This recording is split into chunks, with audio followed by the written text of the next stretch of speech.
La Superintendencia de Industria y Comercio expedió la circular 008 de 2020, donde establece obligaciones para los empleadores en la protección de datos personales en la ejecución de los protocolos de bioseguridad. Mi nombre es Carolina Ávila Coral y en el video de hoy nos acompaña Felipe Abello. Felipe es abogado especialista en derecho de la empresa. Es decir, todos estos temas del derecho alrededor de la propiedad intelectual, los derechos de autor, la competencia, todo es parte de lo que maneja Felipe.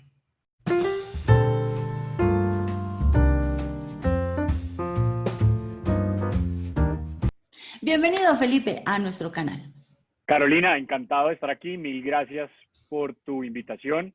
Muy complacido de hacer parte de tu canal y pues bueno, dispuesto a poder colaborar con algunos temas relacionados con los datos personales. Bueno, comencemos por lo básico. Pongámonos de acuerdo en los conceptos, porque uno siempre habla de datos personales, pero no tenemos claridad en qué es y qué no es un dato personal. Cuéntanos primero qué son los datos personales y a qué se refiere la protección de datos personales que todo empleador debe realizar. Perfecto, Carolina. Esa pregunta es clave. Eh, lo más importante es determinar qué es un dato personal.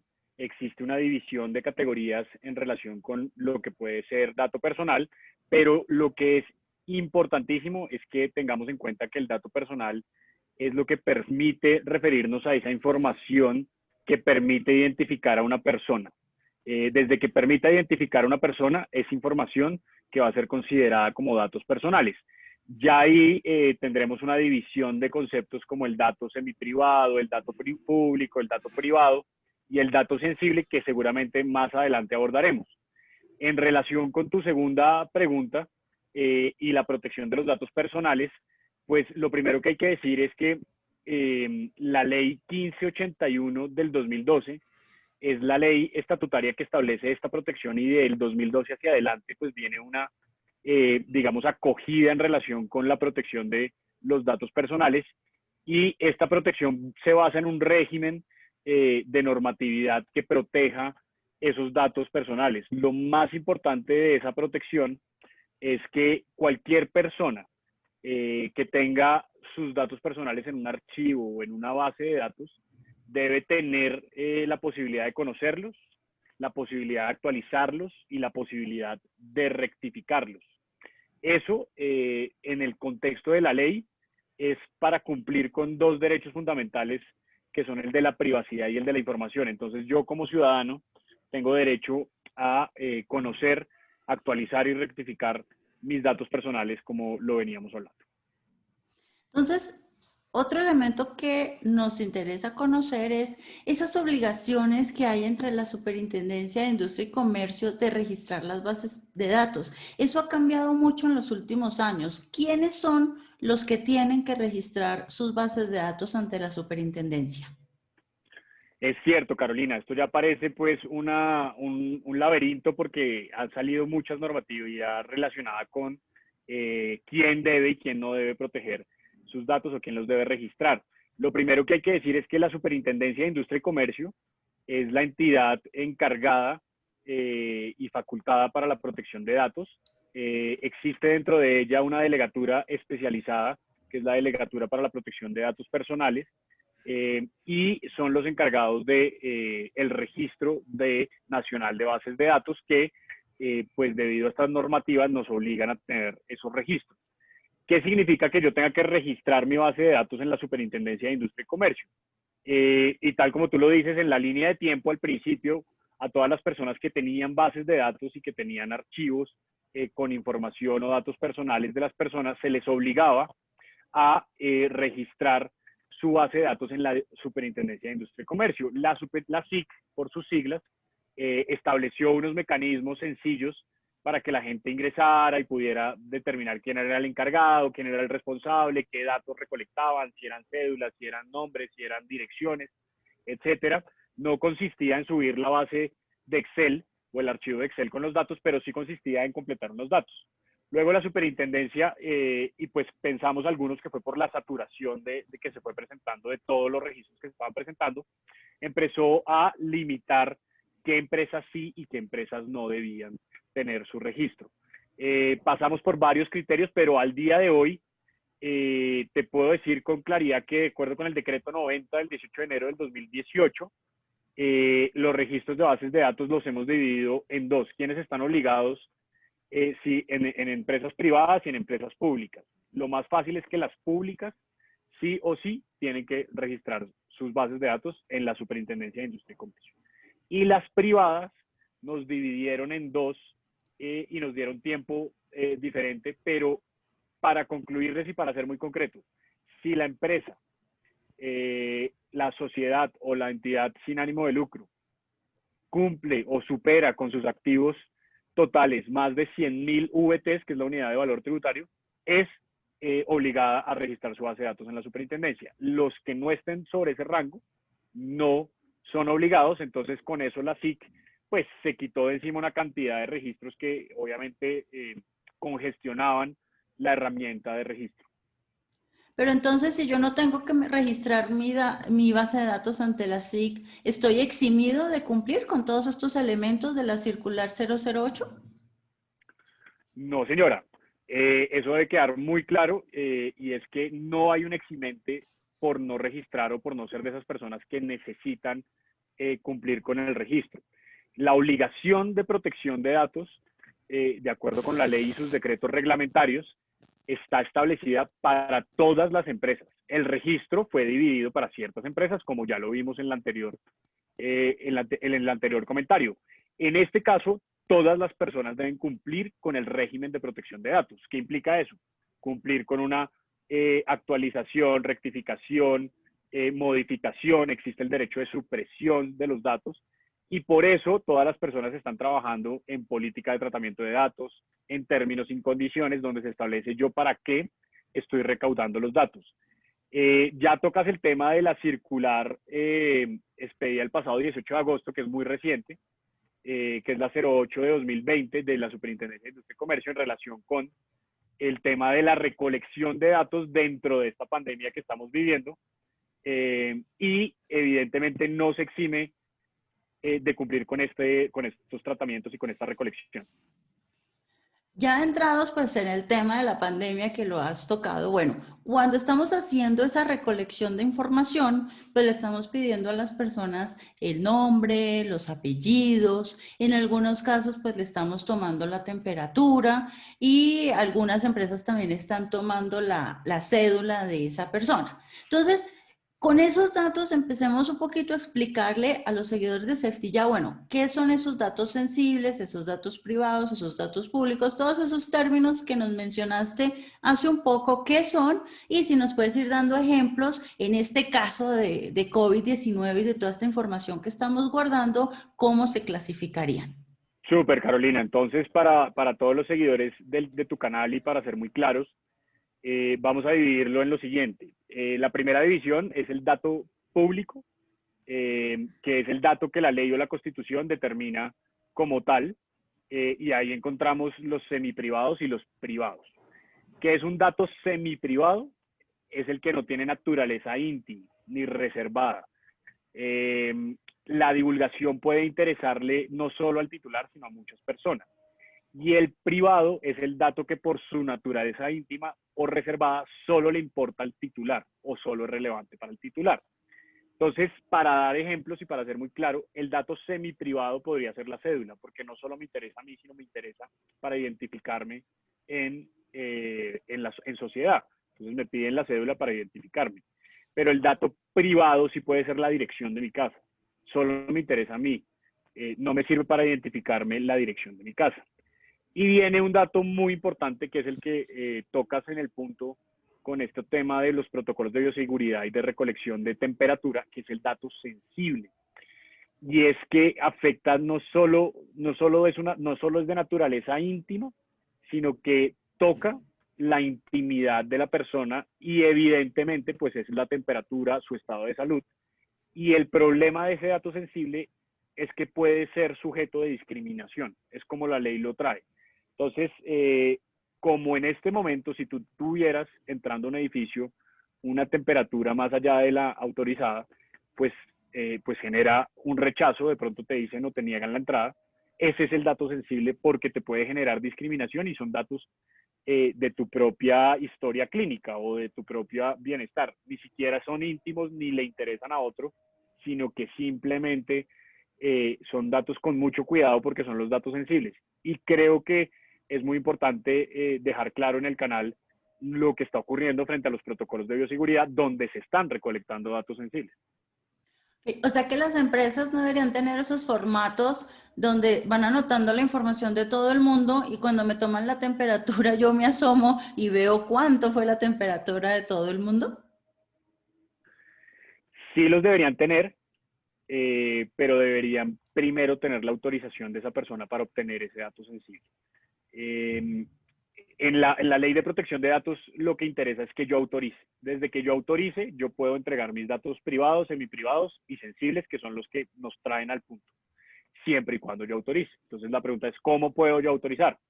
Un sí es suficiente, o por ejemplo, cuando uno entra a un edificio y dice lo están grabando, es una aceptación expresa o tácita que yo entre al edificio y me estén grabando, o que yo le diga al vigilante no estoy de acuerdo en que me tome la temperatura. Entonces, en principio, tú puedes recolectar todos los datos siempre y cuando tengas la autorización del titular para hacerlo. En este caso, creo que donde está fallando la práctica de la recolección no es en que el dato sea sensible por la temperatura, sino en la forma en que te piden la temperatura y que tú autorizas si te pueden tomar o no la temperatura. Creo que más allá del formato, debería haber una lectura o por lo menos unos habladores como lo que utilizan en ciertos establecimientos de comercio que te dicen, mire, usted en este caso vamos a recolectar, de acuerdo con los protocolos de bioseguridad expedidos por el Ministerio de Salud, pues su temperatura y no sé qué más están preguntando. Lo que yo he visto en los edificios es que están preguntando temperatura, te están preguntando nombre, cédula, pero bueno, más allá de la temperatura no he visto otro dato sensible que se esté manejando, pero ahí lo importante es decir, usted me autoriza para recolectar su dato sensible de temperatura y uno aceptarlo, ya sea con un sí afirmativo o con una firma o de alguna forma tratar de dejar claro constancias de que se aceptó. Pero con el hecho de yo poner el hablador, como hay en muchos edificios, que por ejemplo, bueno, cuando utilizaban la huella y todos estos elementos biométricos, con solo tener el hablador, el hecho de que la persona me esté dando su información y me permita tomarle la temperatura y me permita, no sé, preguntarle si ha tenido tos o fiebre en los últimos días, ¿es suficiente para tener la evidencia de ese consentimiento? Pues es excelente pregunta porque ahí viene el punto y ahí ha habido conceptos de la SIC en relación con el asunto. Y yo te respondería como con la siguiente frase, y es, entre más mejor. Si hay hablador y además del hablador te ponen a firmar en una tablet con tu firma digital que estás autorizando ese tratamiento de datos, pues mucho mejor. Te va a quedar, es un tema probatorio al final. Y es, por ejemplo, si esa persona después dice, mire, yo no autoricé que recolectaran mis datos, la empresa que tenga el hablador solamente y no lo haya hecho firmar o no lo haya hecho manifestar su voluntad con un sí, va a tener que demostrar que el señor pues vio el hablador, que el hablador estaba en un sitio donde sí podía, que al final hubo una pregunta de si aceptaba o no aceptaba. Pero obviamente la recomendación sería no quedarse solo con el hablador, sino buscar mecanismos que figure una aceptación expresa que después no tenga problemas para el empresario. Y una de esas formas es las tablets que había o que hay, que uno firmaba y con esa firma, pues más que eso ya es suficiente prueba de que manifestaste tu aceptación o tu consentimiento en entregar tus datos en esa forma. Vamos a ver ahora con los protocolos de seguridad si eso puede llegar a ser más bien una fuente de contagio o poner la huella, ese tipo de cosas, pues yo creo que nos falta enfrentarnos a esa realidad para ver qué se puede resolver. Y entonces la otra inquietud surge, bueno, la idea es muy buena, el protocolo va a impedir que algunas de esas cosas se realicen y así se hicieran mientras se mantiene el distanciamiento y todo lo que se va a hacer, pues sería mucho tiempo. Entonces, para entrar a un supermercado se complicaría mucho los tiempos de acceso. En ese caso, si esos habladores se convierten en grandes carteleras publicadas a la entrada, donde si la persona cruza la puerta los está aceptando, ¿sería válido? Sí, siempre y cuando se cumpla con los siguientes puntos, y ahí me regreso y me concentro mucho en la circular 08 de 2020 que nos trae aquí como invitados a tu canal. Creo que podemos entonces referenciar como 4 o 5 puntos claves de la circular para que si el empresario cumple con eso, está cumpliendo con el tema de protección de datos dentro de los protocolos de bioseguridad. Entonces, para, digamos, enumerarlos, entraría el primero y más importante es la normatividad de protección de datos sigue rigiendo, no se ha suspendido. No se puede pensar que porque hay decretos de emergencia, como todos los que se han expedido frente a la pandemia, la protección de datos se detuvo o estamos en suspensión o estamos en stand-by. No, señores, para todos nos rige y para todos y todos debemos cumplirla como está. Eso es primero. Entonces, no sirve decir que estamos excusados porque estamos cumpliendo con protocolos de bioseguridad, entonces ya dejamos de lado el régimen de protección de datos. Debemos mezclarlos. Eso como primer punto. El segundo, debe haber temas especiales de cuidado en la recolección, como es lo que el punto que estamos tocando, y es debemos ir un poco más allá, debemos entonces en la carterita, en la planilla, establecer nombre. Entiendo lo que tú planteas de dificultades de ingreso, pero la circular es clara diciendo, como usted está recolectando datos sensibles en el tema de bioseguridad y de protocolos, pues vaya más allá porque necesita una aceptación expresa de ese titular para utilizarlo. Entonces, aun cuando resulta engorroso entrar a un supermercado y hacer fila y pedir datos, debería ocurrir. Ocurre más en establecimientos pequeños que en supermercados. Yo he entrado a supermercados donde no me piden nada. He entrado a establecimientos pequeños donde sí me piden nombre, cédula y me toman la temperatura con estos termómetros. Pero creo que la segunda es la opción. Eso como segundo. Lo tercero es que debe haber una limitante en el uso de esos datos personales. Eso es clave. La circular es muy precisa en establecer que esa recolección que se está haciendo en virtud de los protocolos de bioseguridad no debe servir para alimentar una base de datos a futuro, sino debe ser temporal. Para los empresarios esto debe ser muy claro y es, ustedes en este momento están recolectando la temperatura de las personas que ingresen a sus establecimientos, a sus edificios, pero debe ser un tema temporal mientras los protocolos de bioseguridad. Esa información no deben almacenarla para futuras ocasiones o futuros finalidades. Y la cuarta, muy importante de la circular, continúa siendo muy importante la finalidad. Hablábamos en un anterior comentario, Carolina, sobre lo importante de la autorización del titular. Aquí yo te diría, además de la autorización del titular, es que el titular sepa para qué estamos recolectando los datos. En los temas de protocolo de bioseguridad, pues es sencillo y es pues porque estamos en prevención, estamos evitando la propagación del COVID, pero es muy importante que el empresario lo diga. Entonces, en esos formatos que se utilizan, siempre es importante que se diga la finalidad, siempre es importante que se pidan los datos y que como consejo para los empresarios para cumplir con esa circular 8 del 2020, es importantísimo que sea temporal. No vayan a coger esos datos para otras cosas, esos datos deben ser solo para el proceso de pandemia y de reactivación en la economía que estamos viviendo. Eso significa que todo lo que esté recolectado a partir de esta pandemia de COVID se vuelve confidencial, no se puede contar, es decir, por ejemplo, no sé, un administrador de una propiedad horizontal que se enteró que el del apartamento 500 tenía COVID, era COVID positivo, no puede estar comentándoselo a todo el mundo. Exactamente, exactamente. Esa información tiene que guardarse con confidencialidad estricta. Estamos hablando de datos sensibles porque es el estado de la salud de una persona. Y de esa forma debe haber protocolos para proteger que no se filtre esa información. Entonces, tal cual tu ejemplo, Carolina, si estamos en una administración, el administrador sabe que el apartamento 304 hay un caso positivo, debe haber unos protocolos para que esa información no se filtre para que no haya, digamos, más personas enteradas de esa situación, sino que al contrario, se maneje con total confidencialidad y se tenga autorización para tener esos datos.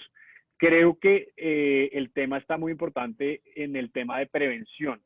Y la prevención se da con protocolos. Entonces, ¿qué ocurre si en el edificio se presenta un caso de COVID? Entonces, se enterará la administración tomará unos protocolos, pero no compartirá esa información, tal como tú lo dices, el requisito de confidencialidad y más frente a un dato sensible es una carga que tiene el responsable del dato, que es quien lo recibe.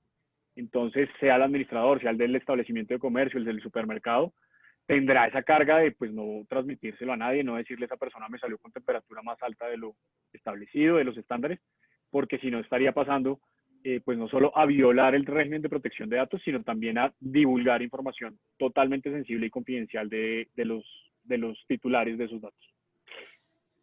La pandemia, además de todo el tema de seguridad, también nos ha traído el tema del trabajo en casa. Y a partir del trabajo en casa, entonces empiezan a ver las reuniones virtuales, empiezan a ver las capacitaciones virtuales. Muchas empresas lo que hacen es grabar la capacitación para dejar la evidencia que los trabajadores recibieron la información y que asistieron, ya que pues no pueden hacer las listas de asistencia que se hacían anteriormente en papel. Estas grabaciones que realizan los empleados o los empleadores de capacitaciones o de reuniones son válidas y hasta dónde ese derecho de imagen que yo tengo debería haberlo autorizado previamente para que mi empleador me grabe. ¿Cómo se debe manejar ese tema de las grabaciones virtuales?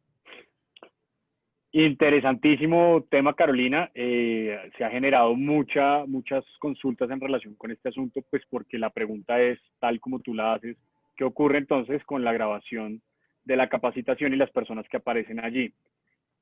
Yo respondería o, digamos, dividiría la respuesta en tres. El primer punto es, muy bien, estamos en una situación de pandemia donde nos pasamos al teletrabajo, utilizamos herramientas como esta de Zoom, utilizamos Teams, utilizamos Meet. Allí vamos a tener capacitaciones. Entiendo que en capacitaciones físicas, como tú dices, se recolecta con una hojita quién asistió y se firma una autorización para que puedan utilizar su dato personal. Entonces, en primera medida, ¿cómo obtener la autorización a través de estas plataformas? Lo más importante sería casi que preguntando si todos están de acuerdo en que se grabe la sesión. Sería el primer requisito para que tengan en cuenta estas personas que realizan las capacitaciones. Y es, todos los que estamos aquí tienen algún inconveniente en que yo grabe eh, la capacitación y además pues con el fin de que quede un récord y que yo lo pueda pues presentar a futuro y con que todos verbalmente digan un sí o a través del chat digan un sí, será una autorización suficiente. Eso en primera medida. En la segunda parte de la respuesta, yo diría, y tal como tú lo dijiste, el derecho de imagen en Colombia pues ha sido asemejado a un dato personal. Entonces tiene total relación con lo que venimos hablando. Entonces si mi imagen aparece en la capacitación, yo tengo que autorizarla como si fuera un dato, como si fuera mi cédula, como si fuera mi voz, como si fuera mi temperatura. Entonces tengo que autorizarla. Entonces ustedes autorizan a que yo utilice esta grabación para después reproducirla en ciertos temas o para, digamos, generar mayores visitantes o para poder, ni siquiera para un tema de divulgación, porque es legítimo el fin de divulgar esa información. Y el tercer punto puede tener un poco de derecho de autor y es la capacitación en sí. Esa persona que desarrolla su capacitación, que hace unas metodologías especiales y un desarrollo especial, quisiera pues que esa grabación no llegue a manos de otra persona que se copiara, entre comillas, de esa capacitación. Entonces, en ese sentido, lo que hay que decir es que para el derecho de autor las metodologías no son protegibles. La forma en que uno puede realizar una capacitación no es protegible. Y no solo eso, sino que tienen un ingrediente adicional y es que como lo están haciendo con un fin, llamémoslo de pedagogía, de socialización, de enterar a las personas de lo que está ocurriendo, pues está exceptuado del derecho de autor, entonces no habría que reconocer esos derechos de autor. Entonces, estas personas que se dedican a eso tienen que ser muy cuidadosos porque cualquier persona que le cambie un poquito la forma en que da la capacitación, va a ser muy difícil exigirle que o demostrar que se copió de la forma en que él hace la capacitación por estar dentro de un contexto de pedagogía o de enseñanza, de socialización de ciertos temas, y dos, porque al final demostrar que una metodología es protegible no está regulado de esa forma. Entonces deben ser mucho más cuidadosos y compartir con mucho cuidado esas grabaciones que queden de sus capacitaciones. Y eso nos lleva a otro tema, era que veníamos hablando de las capacitaciones empresariales, que es todo lo que nos has mencionado, pero cuando ya llegamos a las capacitaciones de los colegios, cuando es este profesor de quinto de primaria, de séptimo grado, que graba toda la clase con sus alumnos menores de edad, ¿cómo funciona ahí ese consentimiento? ¿Deberían pedírselo a los padres previamente? ¿Cómo se maneja esa imagen de esos estudiantes que son menores de edad? Ese tema es, digamos, bien delicado, bien importante, y aquí me permito referirme un poquito al tema muy jurídico para aclarar esto. En Colombia tenemos la capacidad legal a partir de los 18 años en adelante. Entonces, cuando yo tengo mayoría de edad, de acuerdo con la Constitución, me puedo obligar y puedo, pues, digamos, disponer de mis derechos. Antes de los 18 años existe una división. Esa división está entre los 14 y los 18, en donde se entiende que jurídicamente el término es incapaces relativos y menores de 14 que son incapaces absolutos. ¿Por qué es importante esta división para la ley? Para la ley es importante porque la persona que se encuentra entre los 14 y los 18 es un incapaz relativo. ¿Qué significa eso? Que puede actuar, puede autorizar, puede obligarse a algo, pero necesita la ratificación de su acudiente o de su tutor o de su padre de familia. Entonces, yo dividiría la situación en dos. ¿Qué ocurre con los estudiantes que han sido graduados entre 14 y 18? Esas personas pueden manifestar su consentimiento y están viciadas relativamente esa manifestación de consentimiento hasta tanto el tutor acudiente ratifique esa actuación. Entonces, en ese caso, para los colegios no va a ser problemático porque es muy probable que el papá ratifique esa actuación y que no haya ninguna alegación. Entonces, entre los 14 y los 18 es un escenario favorable porque es ratificable. Entonces, es simplemente decirle al papá, usted autorizó que el niño lo grabáramos en la clase que dimos y pues la regla general es que el papá diga sí. Con un solo sí de ratificación está, digamos, subsanando esa nulidad relativa que existe. El problema ocurre con los menores de 14. Cuando ya son niños muy chiquitos, menores de 14 sí son totalmente absolutos. No existe ratificación de los padres. En esas clases yo recomendaría que existiera, que además pues el papá debe estar al lado, ¿no? O el papá o el acudiente o el tutor debe estar al lado y es quien debe actuar en representación del menor, porque ahí ya estamos hablando de una persona que no puede ni siquiera manifestar el consentimiento bajo los términos de ley, ¿no? No quiero en ningún momento ser despectivo, pero bajo términos de ley, menor de 14 no puede decir un sí, no puede obligarse sin que su acudiente o su padre actúe a través de él. Es lo que ocurre, por ejemplo, con los niños que aparecen en novelas o en comerciales. Los niños menores de 14, el que firma es el papá. Entre 14 y 18 puede firmar el niño, pero el que tiene que ratificar es el papá y el mayor de 18 pues no va a tener inconveniente. Entonces creo que para los colegios y para las personas que trabajan con menores de edad es importante que tengan esa división y adicionalmente si están frente a una población menor de 14, que sean muy cuidadosos en que el padre esté ahí autorizando la grabación, autorizando para qué va a ser utilizada esa grabación, qué finalidad tiene, que es más de lo que venimos hablando de la protección de datos y es para qué va a utilizar mi dato, que en este caso es la imagen de los niños. En estos casos que tú nos has mencionado, tanto en las empresas como en los colegios, tú has mencionado que en cada grabación se solicite la autorización. ¿Hay una forma de que el colegio puede decir, autoríceme la de todo el semestre? ¿O la empresa puede decir, autoríceme de aquí en adelante todas las capacitaciones de seguridad y salud en el trabajo durante la vigencia de su contrato laboral? ¿Eso es posible? Sí es posible, Carolina, y es un muy buen punto para tener en cuenta en la aceptación de la política de privacidad de un colegio. Como ya trasladamos a los temas virtuales, dentro de las aceptaciones o dentro de la matrícula y dentro de los documentos de matrícula, lo importante es que exista una política de tratamientos de ese colegio o de esa institución, y a esa política valdría la pena incluirle que desde ya se está autorizando con la firma de esa política del padre o del menor ratificado por el padre, que puede ser grabado a través de medios virtuales como Zoom, Teams, tal, para fines educativos o para fines de récord de actualizar o para saber si asistieron o para lista o para de calificaciones. Y con eso te garantizarías, es un excelente punto, te garantizaría la autorización de todo el semestre y no tendrías que pedir en cada clase el tema. Hay que revisar si los colegios y universidades para este semestre, dentro de su política de privacidad, ya incluyeron la finalidad de recolectar datos a través de grabaciones como las que estamos haciendo en este momento a través de tu canal.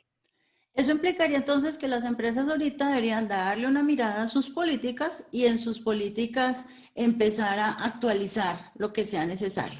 Ya que estás hablando de políticas, podríamos explicarnos un poquito qué diferencia hay entre la política de privacidad y la política de protección de datos. ¿Es lo mismo o hay alguna diferencia entre ambas? Es lo mismo, la podemos llamar manual de políticas de privacidad, política de tratamiento de datos. Todas esas son sinónimos. Sí hay una diferencia con algo que también ustedes pues están muy relacionados, que son con los términos y condiciones. La política de privacidad o el manual de políticas o las políticas de tratamientos de datos es, digamos, el marco de la forma en que se protegen y se recolectan esos datos. Ahí debe estar las finalidades, ahí debe estar con quién quejarse, un correo electrónico para suprimirme de esa base de datos, como los términos muy generales. Si ya quieren profundizar, por ejemplo, se encuentra mucho en los portales web, puede haber unos términos y condiciones que ya lo que se convierte en los términos y condiciones es como un contrato con ese usuario que ingresa a tu página y ahí pues ya va a haber más reglamentación en relación con qué pasa si compro un producto a través de la página y no me lo devuelven. Entonces ya va a haber un tratamiento específico en un contrato. Pero para ser muy claros, tal como política de tratamiento, política, privacidad, manual de políticas de tratamiento, son el género y es el documento marco que cubre finalidades, forma de eliminarme o suprimirme de una base de datos y los datos de contacto. Ya los términos y condiciones pueden ser optativos del empresario o de la persona que los necesite para poner ciertas condiciones específicas, como que si me pide un producto, pues se va a demorar 3 días y ponerle ahí las condiciones para que sea el contrato entre ellos. Ok, retomando todo lo de la política, las empresas deben tener esta política de cómo se van a manejar los datos. Habíamos hablado antes de que, por ejemplo, en las tiendas físicas, pues tengamos una pancarta, un elemento donde estemos notificando el uso de esos datos. Ahí deberíamos tener como un enlace o un papel o algo donde esté toda la política completa para que cualquier usuario la pueda acceder. Esa información debe estar pública, disponible a mis trabajadores, a mis proveedores, contratistas, visitantes? Claro que sí. Súper importante. Debe existir una referencia a esa política y que se pueda ser consultada por cualquier persona que vaya a tratar esa empresa los datos, sea contratista, sea proveedor, sea usuario, sea cliente, sea una persona a la que grabaron.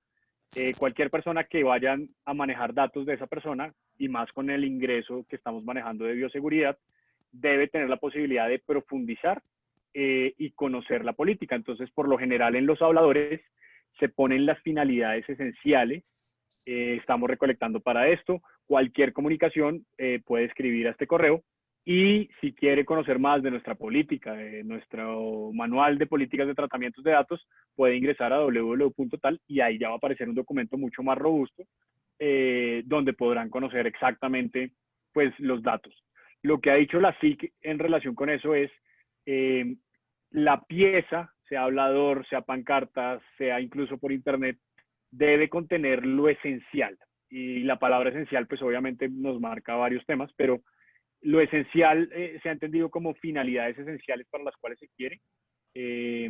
Y además pues un contacto para poder referirse a la supresión, al derecho de supresión, que es darme de baja de esa base de datos, y una referencia a esa página web donde podré profundizar en caso de que quiera conocer más acerca de cómo esa empresa o institución trata mis datos personales. Bueno, Felipe, muchísimas gracias por haber participado en este video de Safety. Ya creo que has aclarado todas las dudas que nos habían surgido de la circular 008 de la Superintendencia de Industria y Comercio. Carolina, encantado de estar en tu canal. Espero que haya sido de ayuda para tus seguidores y ojalá me vuelvas a invitar en una futura ocasión. Muchas gracias. Claro que sí. Y ustedes no olviden darle me gusta, compartirlo en sus redes sociales y dejarnos en los comentarios. ¿Cuenta tu empresa con una política de tratamiento de datos personales? Nos vemos en un próximo video.